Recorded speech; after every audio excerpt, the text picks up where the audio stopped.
Greetings, booktubers, and welcome back to Grammaticus Books. Welcome to what's going to be the most controversial reading report ever here on the channel. And no, that is not just clickbait. Today we're going to go over 5 books that I've read over the last about a month and a half. And 2 of those 5 books are hands down 2 of the most controversial books I've ever read and reviewed here on the channel. And that includes Time Enough for Love by Robert A. Heinlein. And you know that if you're more controversial than Time Enough for Love, if you have more questionable material in there than that, then you're pretty darn controversial. So I've got these 5 books. I'll put one of those controversial books at the start. I'll put one at the end, and we'll sandwich the other 3 in between. And then I'll go ahead and I'll tell you what I'm currently reading. And at the end of the video, the very end of the video, I've got a number of items that have come in here to Gravesend, South of Shire, and I'll share those with you as well. And I'll put time hacks to everything down below.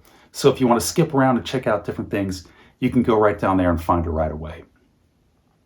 All right, so our first book here, our first controversial book, is For Texas and Zed, published in 1976. It's a sci-fi novel here by Zach Hughes, which is just a pen name for the author whose real name is Hugh Zachary.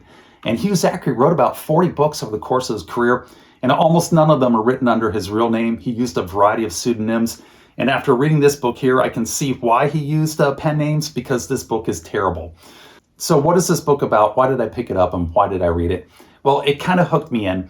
It's set in the year 2589, and you have a planet of Texans on the fringes of the Galactic Empire and this unknown quadrant of space that are dealing with the intergalactic empire of man, which is now decaying and decadent, sort of coming apart at the seams. And the Texans have their advanced spaceships, their advanced technologies, and they're traders here with the Empire. And now, if this sounds vaguely familiar, if this sounds a lot like Isaac Asimov's Foundation and the Free Traders, you would be correct. It's a little derivative of that. And it's an interesting premise that you've got a planet full of Texan culture taken to the nth degree from 1976 Texas, with rodeos, cattle ranchers, big hats, belt buckles, racing horses, all of that, but just thrown into a sci-fi universe here in 2589. It's kind of an interesting premise. And the book starts off with a bit of ancient Greek history, and it ends on ancient Greek history. And it's that starting point with ancient Greek history that gets Zach Hughes into trouble here. And what it is the start of the novel is a prince of the planet Texas, what amounts to a prince, is at the intergalactic core. He's trading his cattle, he's a cattle rancher, with the empire that desperately needs quality protein. And he abducts one of the princesses of the empire. He abducts her, he drugs her, he takes her onto a spaceship, locks her in his stateroom, and takes off back for the planet Texas. Yes, it's the Iliad, it's Helen of Troy, abducted from Troy, to start off the war, the Trojan War, in the Iliad by Homer, being repeated here in the book. And I thought that's really interesting. It's a really interesting take on the Iliad. And the other thing that I liked at this point in the book was that Zach Hughes was no doubt an author who was going to write whatever was on his mind. He's going to put whatever is on his mind into this book here, and he does not give 2 flying you-know-whats what you think about what he's writing. He's going to put what he's thinking about, what he wants to put into here, irrespective of what your sensitivities are, into this book. And to a certain degree, I can respect that. As like, all right, Zach, you be you, I'm going to roll with it. But then he takes it way too far. He takes it way too far when the prince, on this trip back to the planet Texas, decides he's going to go into the stateroom and repeatedly rape this princess from the planet Earth here in the Empire of Man. And we're not talking about a princess who's just playing coy and hard to get, and then finally she succumbs to his advances. No, it's just straight up repeated rapes on the trip back to the planet Texas. And it's very disturbing, and it was unnecessary. I don't know why he felt the need to put that in there, but he did. And he just pushes that envelope of, I'm going to write whatever I want, I don't care what you think, way, way too far here at the start of the book. So it starts with the Iliad in ancient Greek history, and it ends with the death of Alexander the Great in India and Babylon in the year, 335 BC, I think that was. And that's essentially the book. That kidnapping of the princess eventually kicks off a war between the entire intergalactic empire and the tiny planet Texas, which they have to then defend themselves against the empire. So what is the book like? What if you take that rape scene out, you just take it out of there, you take that disturbing element out of it, set it aside and look at the rest of this book? This book isn't very good. It started off with a good premise. It had its hooks in me with its theme that it had going here. And then it just fails. It just sort of falls flat. It gets very dull in the middle.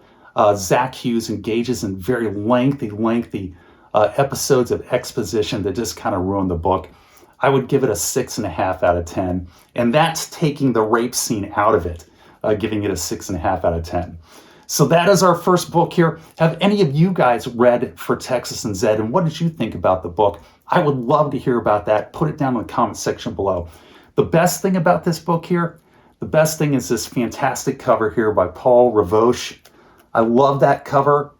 It's great old school science fiction. It's got a ton of detail in it that is straight out of the book. It's a scene straight out of the book where the Texans are going to attack the intergalactic battle fleet. And it is just so well done. It's got a lot of personality to it.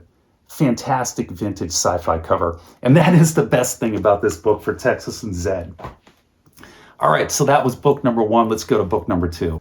Book number 2 is one of my guilty pleasures. It's book 10 in the Dresden Files by Jim Butcher, and that is Small Favor, originally published in 2008. I love the Dresden Files. I know a lot of people like to knock on the Dresden Files. I think it's a fantastic occult detective series with the private investigator Harry Dresden working in Chicago in the 1990s, helping out the police department with anything of a supernatural nature. It starts off with the book Stormfront, which is a good, solid occult detective novel. And then each book in the series just gets better and better and better with the characters developing, their backstories developing, with all these surprising twists and turns, but make sense once they're revealed to the reader. And I love these novels, except for the last one that I read before Small Favor, which was White Knight, which was book number 9 in the series. White Knight kind of stumbled, and I reviewed that book here on the channel. It kind of got phoned in here by Jim Butcher. So when I moved on to book 10, which is Small Favor, I did so with a little bit of trepidation. I thought maybe he had run out his idea here on the Dresden Files, and I was happily surprised. That's not the case. Small Favor is right back into the vein of these great Dresden Files books here, and it is an excellent book. Picks right back up, and it jumps right back into it in full force. It is Harry Dresden, and he is trying to get back the archive. The archive is a small girl, I think she's about 12 years old, and she is the repository of all knowledge of the human race. So she is immensely important from an occult standpoint. She has all the knowledge of all the spells and all the history of the human race. She's this immensely powerful character who's immensely important to the humans. And she has been abducted by the Denarians. And the Denarians are human beings who have been possessed by evil chaos demons from the past. And they want to take the archive and use her power in order to take over the world. And it is a perfect Dresden File novel. It's a great book. I enjoyed it immensely, and I do recommend it if you are interested in occult detective fiction. The Dresden Files is some of the best. So that's book number 2 here, which is the 10th in the Dresden Files, Small Favor. I do recommend it. I give it an 8 out of 10. And that gets us to book 3. Book 3 is The Goblin Reservation by Clifford D. Simak. This is a book that's been making its rounds here on BookTube this summer, especially with Rocket Summer having been in July. A number of people have read and reviewed this book over the past couple of months. It's by Clifford D. Simak, published in 1968. It's science fiction and fantasy mixed together. This is a reread for me. I read this back when I was in high school, and I loved this book in high school. All these other booktubers were talking about it, and it made me want to give it another reread and see if I still liked it every bit as much as I did back when I was a teenager when I picked this book up. So what is The Goblin Reservation about? It's in the far future. Mankind has discovered how to teleport themselves across the galaxy, and they've discovered how to time travel. So all of these mythological beings, dragons, trolls, goblins, fairies, banshees, all these myths actually turn out that they're just memories of these real people and these real races that existed in the dawn of pre-human history that have come down to us in modern times as myths, but they were actually there. And with time travel, humanity has gone back and convinced numbers of these trolls and these goblins and these dwarves and these gnomes to come back into the future where they live on, yes, you guessed it, the Goblin Reservation. So our main character is Professor Maxwell. Professor Maxwell is the professor of the supernatural department at the university, which is the main university here on planet Earth, and it oversees the Goblin Reservation. And he has gone out into the universe on an intergalactic trip where he's sent out on a transportation beam to another planet to do research, and then he comes back to planet Earth. Except when he comes back, he finds out that somebody hijacked his beam, duplicated him, made a clone of him, and he's come back, and it's the clone that's come back and is our main character, not the real Professor Maxwell, because the real Professor Maxwell was murdered within a couple of weeks of his return to planet Earth.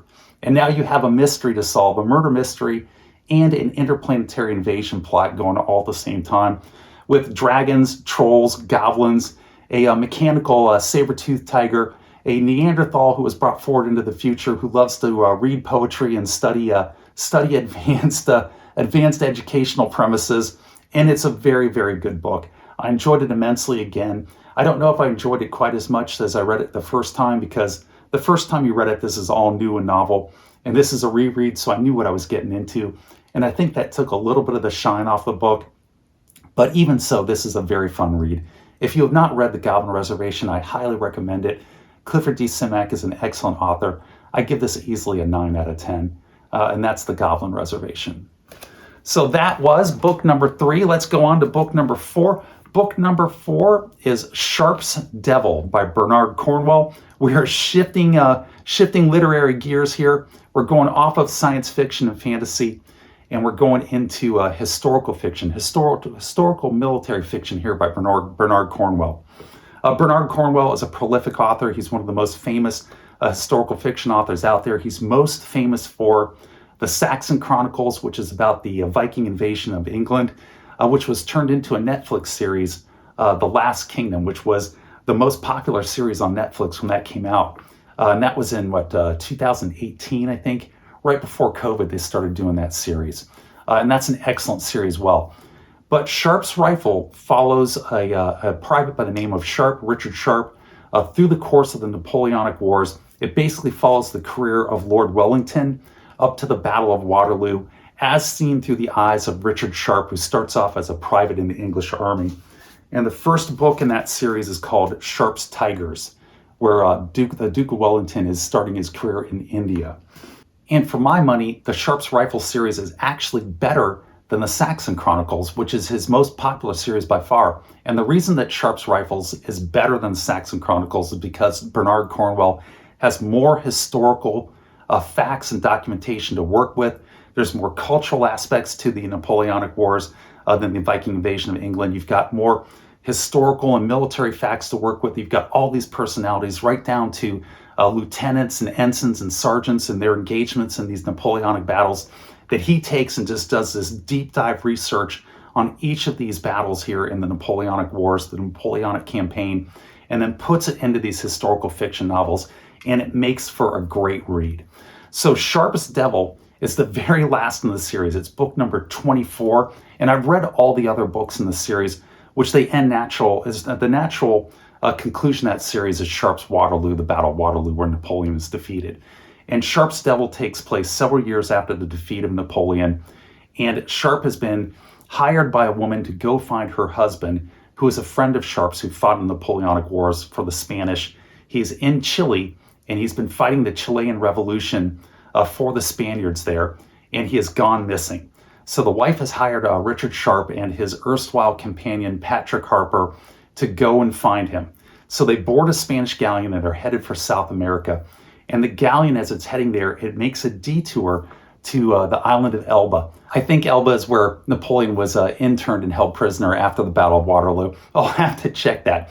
But they make a detour into the island there, and they meet with Napoleon.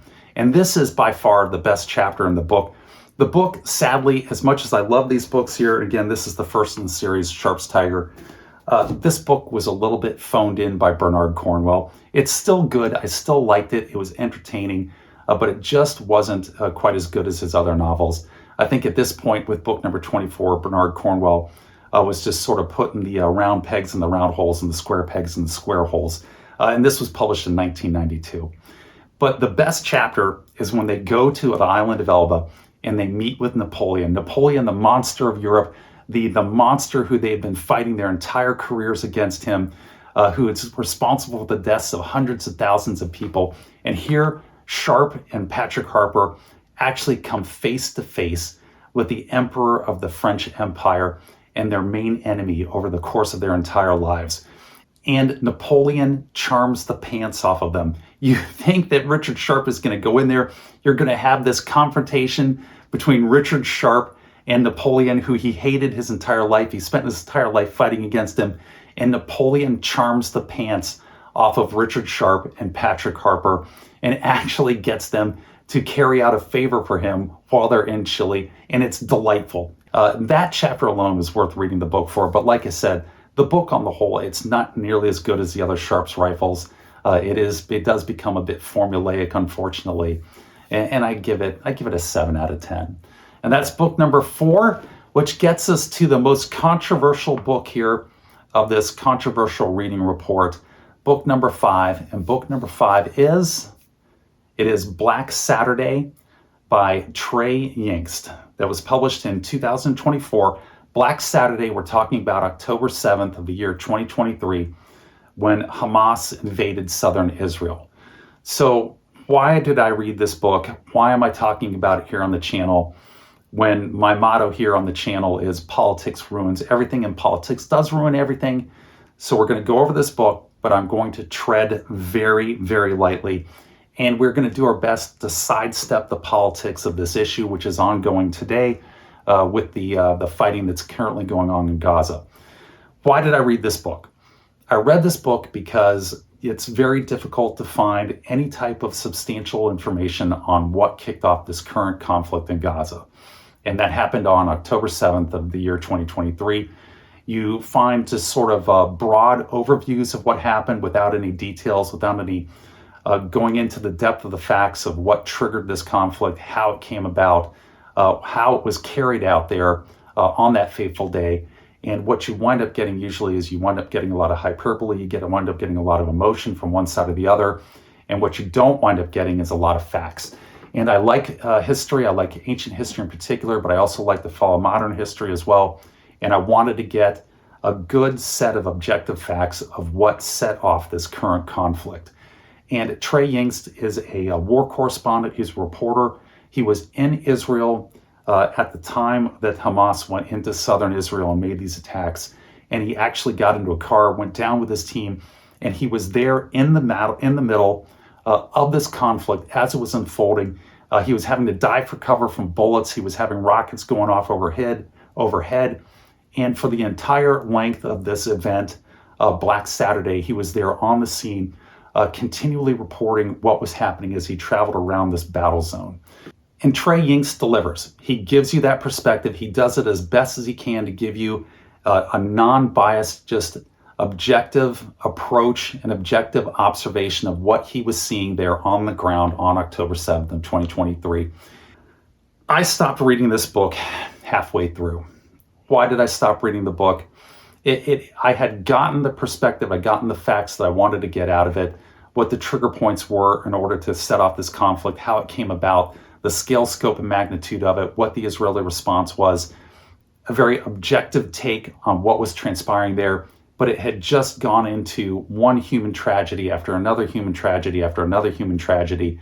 And it was clear that what you were going to get for the rest of the book was just this human despair and death and destruction. And that's not what I was there to read for. I'd gotten what I wanted out of the book. I don't need to torture myself with that. There's enough of it going on in the world here today that I didn't need to just add that on top of it. So I stopped reading the book about halfway through. If you're interested in getting a good objective perspective on what happened on that fateful day from somebody who was actually there on the ground telling you what was unfolding as it happened and the scope and magnitude and all those details to it, I would recommend this book. Just be aware of what you're getting into. It is going to be a lot of human tragedy, and it is a bit of a depressing book to read, which is why I stopped reading it. I don't read to be depressed. I like to read in order to expand my knowledge and to be entertained. And that's why I mostly focus on vintage science fiction, vintage fantasy here on the channel. Now, if you comment on this book, please keep your comments constrained to the book itself. Please don't go down and start off a political debate down in the comment section about this current conflict. If you do, I will delete those comments out of there. I don't want a political debate down in the comment section. But that's what I've read. We are not going to end this. We're not going to end this video here on a Debbie Downer. So I'm going to talk about what I'm currently reading. To bring our spirits up, I'm currently reading Warhammer 40,000 book, a grim, dark military fiction novel, science fiction novel in the far, far future by the Black Library and the whole Warhammer 40,000 universe called For the Emperor. I'll have to put it up over here because it's an ebook, and I'll tell you why I'm reading it as an ebook. I'll go into that now. Buying these books, these Warhammer 40,000 novels, they're cheap mass market paperbacks. But if you try to find one of these novels and try to purchase it online, or if you try to go into a bookstore and buy it, the minimum base price, the floor to get in to buy these cheaply made mass market paperbacks is about $40 per paperback. And then they just go up from there. So reading them in that fashion is cost prohibitive. Unless your last name is Gates and your first name is Bill, you're not going to be able to afford to buy these books. But you can find them for reasonable prices online as ebooks. I got this one from my local library as an ebook. Your local library is not going to have physical copies of the books, but there's a good chance that they will have e-copies of these Warhammer 40,000 books. And this one is from 2003. It's called For the Emperor, and it is the first in the Cyphus Cain Commissar novels written by Sandy Mitchell. And this book is a blast. And Sandy Mitchell, he sets his hooks into you early in this novel and he never takes them out. He just draws you through this very, very fun science fiction book here For the Emperor. And this is unusual for Warhammer 40,000. Usually Warhammer 40,000 novels are absolute straight up grimdark. And this one is not. It's full of humor. It's full of, I won't say satire, but it has a lighthearted view to it. It reads very, very much like Harry Harrison and the Stainless Steel Rat. It has that sort of humor, that sort of lightheartedness here to the adventure, the science fiction adventure. It reads very much like Harry Harrison and the Stainless Steel Rat. If you like Harry Harrison and the Stainless Steel Rat, you'll enjoy this novel. And it is about Cyphus Cain. He is a commissar in the Empire of Man, and he has been sent in order to organize the 597th Imperial Guards Regiment, which then gets sent out to the planet Gravelax. And predictably, as soon as they land on the planet Gravelax, all HE double hockey sticks breaks loose, and Cyphus Cain is in a fight for his life and a fight for the planet. And Cyphus Cain is the reluctant hero. He is sort of a rogue. He is interested in his self-preservation, in his self-promotion, and nothing else. He will lie, cheat, steal, and do anything he can to stay out of harm's way. But unfortunately, the way that fate unfolds around him, he winds up being thrust into the heart of whatever conflict it is, and his legend as a hero just continues to grow despite his best efforts to try to stay out of any type of fighting. And it's a ton of fun. I'm having a blast with this novel. The writing in it is not the best.